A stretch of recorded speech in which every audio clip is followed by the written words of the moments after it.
In a land of history, culture, and resilience, one voice rose above the rest. A voice that questioned authority, a voice that challenged a nation. Some call him a freedom fighter, others call him a rebel.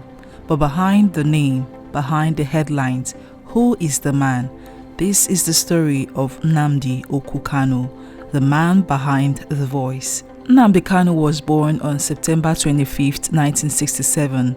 In Isiama, Afara, Abia State in southeastern Nigeria. He grew up in a country still healing from the wounds of the Biafran War, a war that had torn families apart and left scars that would shape generations. From a young age, Kanu was known for his curiosity, intelligence, and questioning spirit. He attended local schools, excelling in academics, but never shying away from speaking his mind. His early experiences in southeastern Nigeria exposed him to the deep disparities between regions, the marginalization of the Igbo people, and the power struggles that shaped modern Nigeria.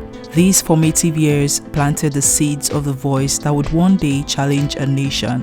Kanu's journey took him beyond Nigeria's borders. He traveled to the United Kingdom, where he furthered his education and became immersed in a global perspective of politics, media, and activism.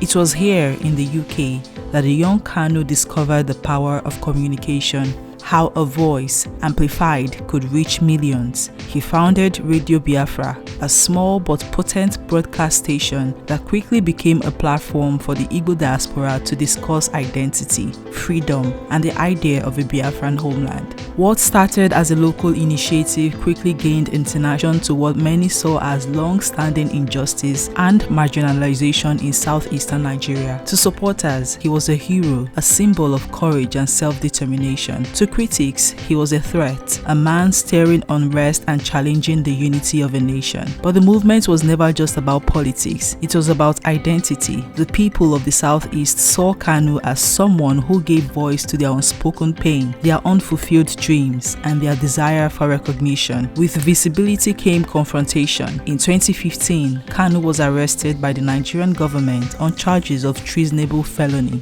The world watched as protests erupted across the Southeast. Tensions escalated, lives were lost, and Kanu became both a symbol of defiance and a target of the state. After being granted bail in 2017, he fled Nigeria following a military raid on his home. He remained in the diaspora until June 2021, when he was rearrested under controversial circumstances and extradited to Nigeria. The debates around his capture, his broadcasts, and his influence were still ongoing. Despite the controversies, the man behind the voice is complex. Kanu is a thinker, a strategist, a communicator. He understands the power of media, both traditional and digital, to shape opinion, rally support, and inspire change. Beyond politics, he is a son, a brother, a member of community. He has written, spoken, and broadcasted tirelessly, often at great personal risk, but for what he believes to be the justice and recognition of his people. Public perception of Kanu is sharply divided. To many in southeastern Nigeria, he is a hero, a man willing to risk everything for the cause of his people. To others, across Nigeria and beyond, he is a rebel, a man whose methods threaten national unity and stability. Yet, whether loved or reviled, Kanu's influence is undeniable. He has sparked conversations about identity, governance, and justice that reach far beyond the borders of Nigeria. His story is not only about one man, it's a reflection of a nation still grappling with history, ethnicity, and the meaning of freedom. The man behind the voice teaches lessons on courage, conviction, and consequence. He reminds us that words can be weapons and shields, that speech can unite or divide, and that leadership often comes at a personal cost. For the youth, he is a symbol of empowerment, proof that one voice can ignite a movement. For the state, he is a challenge, a reminder that governance must account for dissent, dialogue, and justice. Nnamdi Kanu, the man behind the voice, is more than headlines, more than courtrooms, more than controversy. He's a mirror reflecting the hopes, grievances, and aspirations of millions. Whether history remembers him as a hero, a rebel, or something in between, his voice has changed the conversation forever. And in that voice, in the echo of those words, the story continues.